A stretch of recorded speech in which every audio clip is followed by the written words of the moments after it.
Nous allons voir maintenant comment on peut faire un graphique croisé dynamique. Mon tableau, je le sélectionne en faisant CTRL étoile.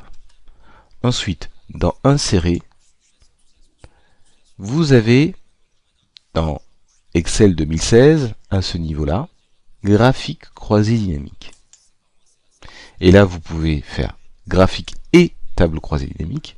Nous, on va uniquement faire graphique croisé dynamique. Ce graphique croisé dynamique tient compte bien sûr de ce tableau que l'on a fait et il va se mettre sur une nouvelle feuille de calcul.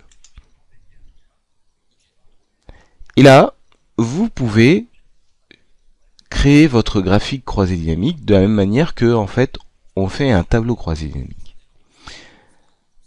Là, je vais faire par exemple le type de produit, je vais mettre dans l'axe. Mode de règlement en légende. Et vous avez montant. Et donc là, vous avez votre graphique croisé dynamique qui a été fait en fonction des éléments que vous avez sélectionnés vous-même.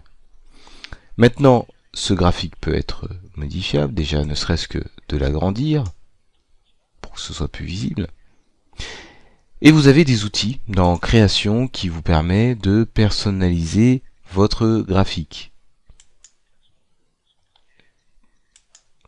Par exemple ça. Et vous avez d'autres outils qui vont vous changer la présentation. Par exemple, vous pouvez invertir les lignes et les colonnes.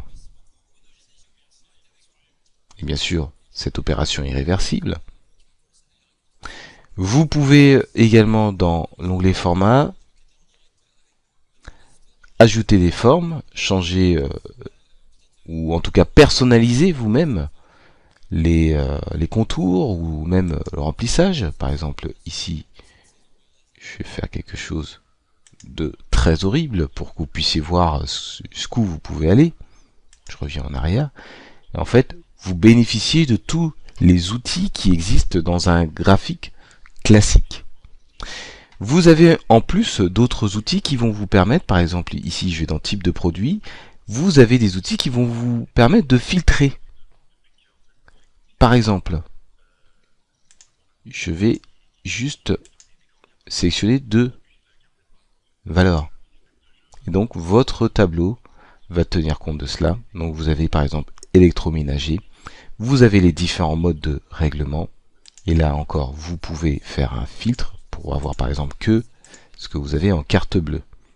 Donc vous voyez, le graphique croisé dynamique est personnalisable. Vous avez également des petits repères qui vous permettent de voir ce qui est filtré. Et ainsi vous pouvez modifier ce que vous souhaitez. Alors, je clique ici, j'efface le filtre. Et vous retrouvez un tableau comme celui-ci. Donc vous voyez, un graphique croisé dynamique est très simple à faire et vraiment très modulable.